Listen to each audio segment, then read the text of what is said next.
ಕುದುರೆ, ಹಸ್ತಿನವತಿಯ ಯಾಗದ ಕುದುರೆ, ಧರ್ಮರಾಯರು ಪೂಜಿಸಿ ಬಿಟ್ಟ ನಮ್ಮಯ ಕುದುರೆ, ಯಾಗದ ಕುದುರೆ.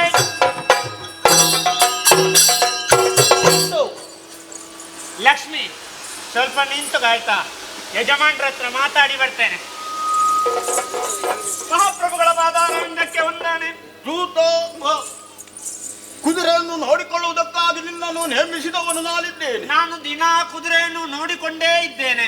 ಕೇವಲ ನೋಡಿಕೊಂಡಿದ್ದರೆ ಸಾಲದು, ಅದಕ್ಕೆ ಬೇಕಾದಂತ ವ್ಯವಸ್ಥೆಗಳನ್ನು ಮಾಡಿಕೊಳ್ಳಬೇಕು. ಪಾಲನೆ ಪೋಷಣೆ ಎರಡೂ ನಾನೇ ಮಾಡುದಲ್ವಾ? ನೀನೇ ಮಾಡುವುದು. ಹೌದೌದು. ಯಾಕೆಂದರೆ ಅದು ನಮ್ಮ ಯಜ್ಞೋತ್ಸವವಾಗಿರುತ್ತದೆ. ಹೌದೇನೋ? ಚೆನ್ನಾಗಿ ನೋಡಿಕೊಂಡಿದ್ದೇನೋ ಕುದುರೆಯನ್ನು. ಮತ್ತೆ ನಾನು ನೋಡಿ ಕುದುರೆಯನ್ನ ತಣ್ಣೀರಿನಲ್ಲಿ ಸ್ನಾನ ಮಾಡಿ ಪನ್ನೀರು ಪೂಸಿ ಕರ್ಕೊಂಡು ಬಂದದ್ದು. ಈಗ ಯಾಕೋ ಅದು ಕುದುರೆಯನ್ನು ಪನ್ನೀರಲ್ಲೇ ಸ್ನಾನ ಮಾಡಿಸಬೇಕು ಅಂತ ಆಜ್ಞೆ ಮಾಡಿದ್ದು ನಾವು. ಪ್ರಭು, ನೀವು ಹೇಳಿದ್ದು ಸರಿಯೇ, ಆದ್ರೆ ನಾವು ಈಗ ನಾವು ಸಿದ್ಧತೆ ಮಾಡಿದ್ದಷ್ಟೇ. ಹೌದು. ನಾವು ದಿಗ್ವಿಜಯಕ್ಕೆ ಹೊರಟಾಗ್ಲಿ ಖರ್ಚು ಹೆಚ್ಚು ಮಾಡ್ಲಿಕ್ಕಿಲ್ಲ. ಇಂದಿನ ಉಳಿತಾಯವೇ ನಾಳಿನ ಆದಾಯ, ಜೀವನ್ ಸರಳ.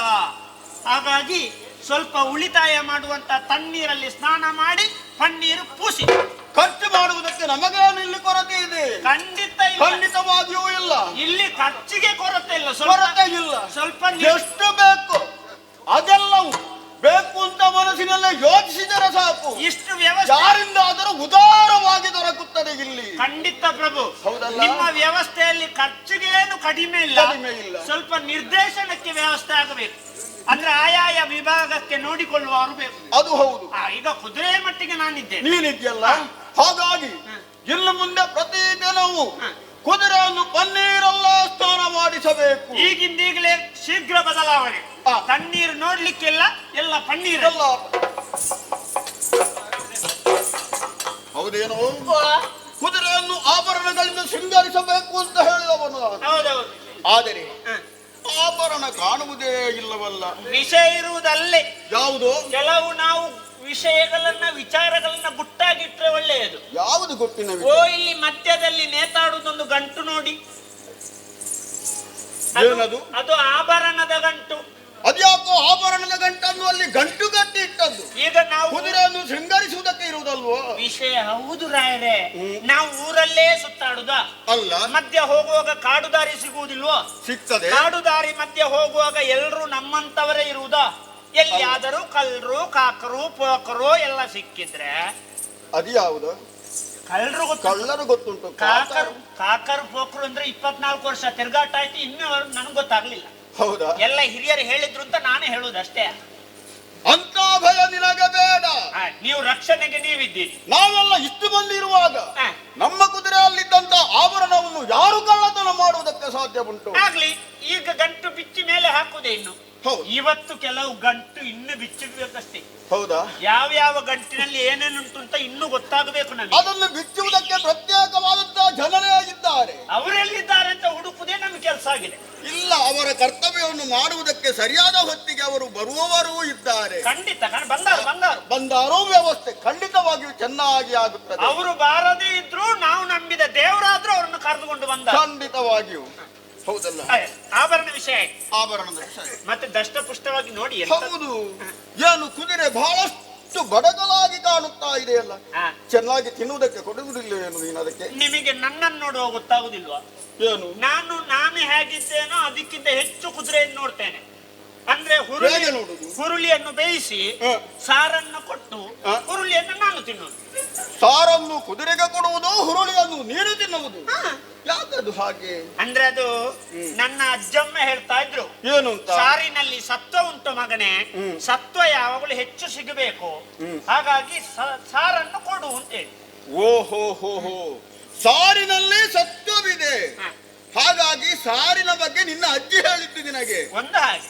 ಇನ್ನು ಎರಡನೇದು, ಯಾವಾಗಲೂ ನಾವು ತಿರುಗಾಟಕ್ಕೆ ಹೋಗುವಾಗ ಈ ಕುದುರೆಯನ್ನೆಲ್ಲ ದಷ್ಟಪುಷ್ಟವಾಗಿ ಬೆಳೆಸ್ಕೊಂಡು ಹೋಗಬಾರ್ದು.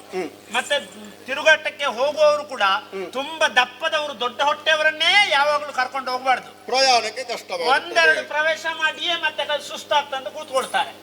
ನಾವು ಆದಷ್ಟು ಸಪುರದವರನ್ನೇ ತಕೊಂಡ್ರೆ ಹಾರಾಟ ಹೆಚ್ಚಿರ್ತದೆ. ಈಗ ನಾವು ಹೋಗುವಾಗ ನಮಗೆ ಬೇರೆ ಬೇರೆ ರೀತಿಯ ಊರು ಸಿಗ್ತದೆ. ಈ ಕುದುರೆ ಯಾವಾಗ ಯಾವ ಕ್ಷಣಕ್ಕೂ ಎಲ್ಲದಕ್ಕೂ ತಯಾರಿರ್ಬೇಕು. ಹಾಗಾಗಿ ಕುದುರೆಯನ್ನ ಹೇಗೆ ಬೇಕು ಹಾಗೆ ಆರೋಗ್ಯಕ್ಕನುಗುಣವಾಗಿ ಅದಕ್ಕೆ ಯಾವ ಹೊತ್ತಿಗೆ ಏನು ಬೇಕಾದನ್ನೇ ಕೊಡ್ತಾ ಇದ್ದೇನೆ. ಅದು ಹೆಚ್ಚಾಗಿ ಈಗ ನಾನು ಅದಕ್ಕೆ ಔಷಧಿ ಉಪಯುಕ್ತವಾದ ಕೆಲವು ಸಾರನ್ನೇ ಕೊಡುದು. ಔಷಧಿ ಎಂತದ್ದೆಲ್ಲ ಕೊಡ್ತೇನೆ ಗೊತ್ತುಂಟ. ಹೌದಾ? ಮತ್ತೆ ಹಾಗಾಗಿ ನೋಡಿ ಎಷ್ಟು ಚುರುಕುಂಟು, ಏನು ಮಾತಾಡಿದ್ರು ಸುಮ್ಮನೆ ನಿಂತುಕೊಂಡಿದೆ. ಆದರೆ ಒಂದು ಕೆಲಸ ಮಾಡು, ಬರೇ ಸಾರನ್ನಷ್ಟೇ ಕೊಡುವುದಲ್ಲ, ಹುರುಳಿಯನ್ನೂ ಅದಕ್ಕೆ ಕೊಡಬೇಕು. ಕೊಡುವ, ಆದರೆ ಹಿತಿಮಿತಿ ಇರಬೇಕು. ಅತಿ ಆದರೆ ಯಾವುದು ಕೂಡ, ಅತಿ ಆದ್ರೆ ಆಮೂತ್ರವೂ ವಿಷ, ಅಮೃತವೂ ವಿಷ. ಬದಲಾವಣೆ ಆಯ್ತಾ? ಸ್ವಲ್ಪ ವ್ಯತ್ಯಾಸ ಆಯ್ತಾ ಅಂತ ವಿಷಯ ಹೇಳಲಿಕ್ಕೆ ಹೋಗುದು ಬೇಡ. ಗಡಿಬಿಡಿ ಅದು ಹೌದು. ದೇಶ ವಿದೇಶಗಳನ್ನು ಸುತ್ತುವಂತ ನಮ್ಮ ಕುದುರೆ. ಮತ್ತೆ ನಮ್ಮದು ಇವತ್ತು ಇಲ್ಲಿ ಸೇವೆ ಮಾಡಿ ಇಲ್ಲಿಯೇ ನಿಲ್ತೇವ. ನಾಳೆಯಿಂದ ನಾವು ತಿರುಗಾಟಕ್ಕೆ ಶುರು ಮಾಡಿದ್ರೆ ಯಾವ ಯಾವ ಊರಲ್ಲಿ ಇರ್ತೇವೆ ಅಂತ ನಮಗೆ ಒಂದೊಂದು ಸಲ ಗೊತ್ತಿಲ್ಲ. ತಿರುಗಾಟಕ್ಕೆ ಹೋಗುವವರು ನಾವು ನಾಳೆಯಿಂದ. ಹೌದೌದೌದು. ಆದರೆ ಅದಕ್ಕೆ ಬೇಕಾದಂತ ಪೂರ್ವ ತಯಾರಿಯನ್ನು ನಾವು ಹಿಂದೆ ಮಾಡಿಕೊಳ್ಳಬೇಕು. ನಾನು ಇವತ್ತಿನಿಂದಲೇ ತಯಾರಿನಲ್ಲಿದ್ದೇನೆ. ಏನದು ತಯಾರಿಯಲ್ಲಿದ್ದೀನಿ ಇವತ್ತಿನಿಂದ. ಹೊರಡುದಂದ್ರೆ ಹೊರಡುವುದಂತ ಹೇಳಿದ್ರೆ ಹೋಗುವುದೇ, ಮತ್ತೆ ಹಿಂದೆ ಮುಂದೆ ನೋಡ್ಲಿಕ್ಕೆ ಸಕಲ ಸಿದ್ಧತೆಗಳೊಂದಿಗೆ ಬಂದವನು ನೀನಿದ್ದಿ. ನಾವು ಹೊರಡುವುದಕ್ಕಿಂತಲೂ ನಾವು ಎಷ್ಟೊತ್ತಿಗೆ ಬರ್ತೇವೆ ಅಂತ ಕಾಯುವವರಿದ್ದಾರೆ. ಹೌದಲ್ಲ? ಅಂತ ನಿರೀಕ್ಷೆ ಇರಬೇಕು. ಬೇಕು. ಆದರೆ ಹಾಗೆ ಹೋಗುವಾಗ ನಮಗೆ ವಿವಿಧ ಪ್ರದೇಶಗಳಿಗೆ ಹೋಗುವಂತಹ ಸಂದರ್ಭದಲ್ಲಿ ಬೇರೆ ಬೇರೆ ಪ್ರಾದೇಶಿಕ ಭಿನ್ನತೆ ಇರುತ್ತದೆ. ಹೌದೌದು. ಭಾಷೆಯ ವಿವಿಧ ಪ್ರಭೇದಗಳು ಅಲ್ಲಿ ನಮಗೆ ಕಾಣಸಿಗುತ್ತವೆ. ವೇಷಗಳು ವ್ಯತ್ಯಾಸ, ಭಾಷೆಗಳು ವ್ಯತ್ಯಾಸ, ಜನಗಳಲ್ಲೂ ವ್ಯತ್ಯಾಸ, ಜನಜೀವನದಲ್ಲಿ ವ್ಯತ್ಯಾಸವಿರುತ್ತದೆ. ಪರಿಸರ ಪರಿಸ್ಥಿತಿ ಎಲ್ಲ ನೋಡಿಕೊಂಡು ನಾವು ಮುಂದುವರಿಬೇಕು. ಹೌದು. ಹಾಗೆ ಹೋಗಬೇಕು ಅಂತ ಹೇಳಿ ಆದರೆ ಅಲ್ಲಿಯ ಭಾಷೆ ಬಗ್ಗೆಯೂ ನಮಗ ಗೊತ್ತುಂಟು, ಕುದುರೆಗೂ ಸ್ವಲ್ಪ ಜ್ಞಾನ ಬೇಕಲ್ಲ. ಹಾಗಾಗಿ ಯಾವ ಯಾವ ಭಾಷೆಗಳನ್ನು ಕಲಿಸಿದ್ದಿ ನೀನು? ಅದು ಬೇರೆ ಬೇರೆ ಭಾಷೆ ಕಲಿಸಿದ್ದೆ. ಬೇರೆ ಭಾಷೆ ನೋಡೋಣ. ನಿಮಗೆ ಈಗ ಒಂದು ತೋರಿಸಿ ಕೊಡ್ತೇನೆ. ಲಕ್ಷ್ಮಿ ಮುಂದೆ ಬಾ. ಅದಕ್ಕಿಂತ ಹೆಚ್ಚು ಮುಂದೆ ಹೋಗ್ಬೇಡ. ಪಾಪ ಅವರು ಅಷ್ಟು ಕಟ್ಟಿಕೊಂಡು ನಿಂತದ್ದು ಯಾಕೆ? ಹೌದೇನೋ? ಹಿಂದೋ ಮುಂದೆ ಹೋಗು ಅಂತ ಹೇಳಿ ಕೈ ಸನ್ನೆ ಮಾಡಿದಾಗ ಮುಂದೆ ಹೋಗ್ತದೆ, ಹಿಂದೆ ಹೋಗು ಅಂತ ಕೈ ಸನ್ನೆ ಮಾಡಿದಾಗ ಹಿಂದೆ ಹೋಗುತ್ತದೆ. ಅದು ಆಗುವುದಿಲ್ಲ. ನೀನು ಕೈ ಸನ್ನೆ ಮಾಡಬಾರದು, ನೀನು ಇಲ್ಲಿ ನಿಂತುಕೊಳ್ಳಬೇಕು.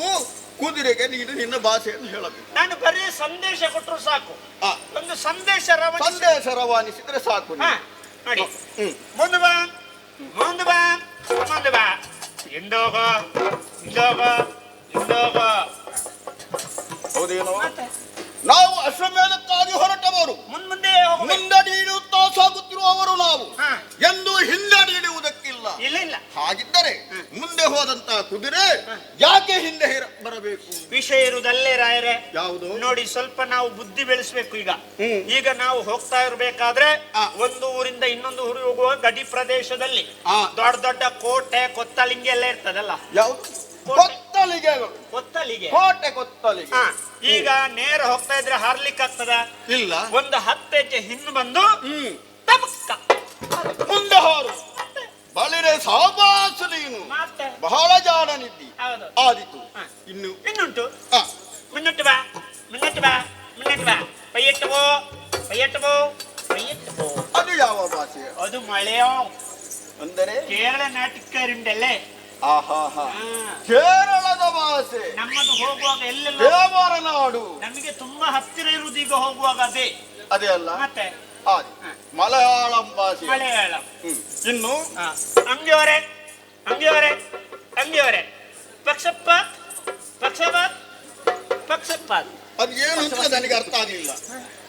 ಏನದು? ಯಾವ ಊರಿನ ಭಾಷೆ? ಕೊಂಕಣ ಭಾಷೆ. ಕೊಂಕಣ ದೇಶವನ್ನು ಹೋಗುವುದು. ಮತ್ತೆ ಆಗೆವು ಪೀಚೆ ಜಾओ. ಅದು ಯಾವುದು? ಇದು ಹಿಂದಿ. ಮತ್ತೆ ಇದು ಹೋಗುವಾಗ ಇದು ಹೆಚ್ಚಿನ ಕಡೆಯಲ್ಲಿ ಇದು ಉಪಯೋಗ. ದೇಶದ ಭಾಷೆ. ಒಂದೊಂದ್ಸಲ ಇನ್ನು ಈಗಲ್ಲ, ಇನ್ನೊಂದು 30 ಕಾರ್ಯಕ್ರಮ ಉಂಟು. ಆಗ ನಮ್ಮ ಪರಿಸ್ಥಿತಿ ನೋಡ್ಲಿಕ್ಕಿರುದು. ಹೌದಾ? ಬೇಕು ಬೇಕಾಗ್ತದೆ ನನಗೆ. ಹೌದು ಅಲ್ವಾ? ಇನ್ನು ದುಂಬಲ.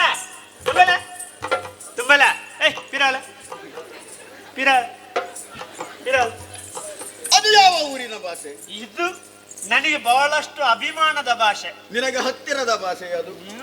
ನನಗೆ ಇದರ ಬಗ್ಗೆ ಮಾತಾಡ್ಲಿಕ್ಕೆ ಒಂದ್ ದಿವಸ ಬೇಕಾದಿತ್ತು. ಹೌದಾ? ಇದು ತಳನಾಡು ತೌಳವರ ಭಾಷೆ, ತುಳು ಭಾಷೆ.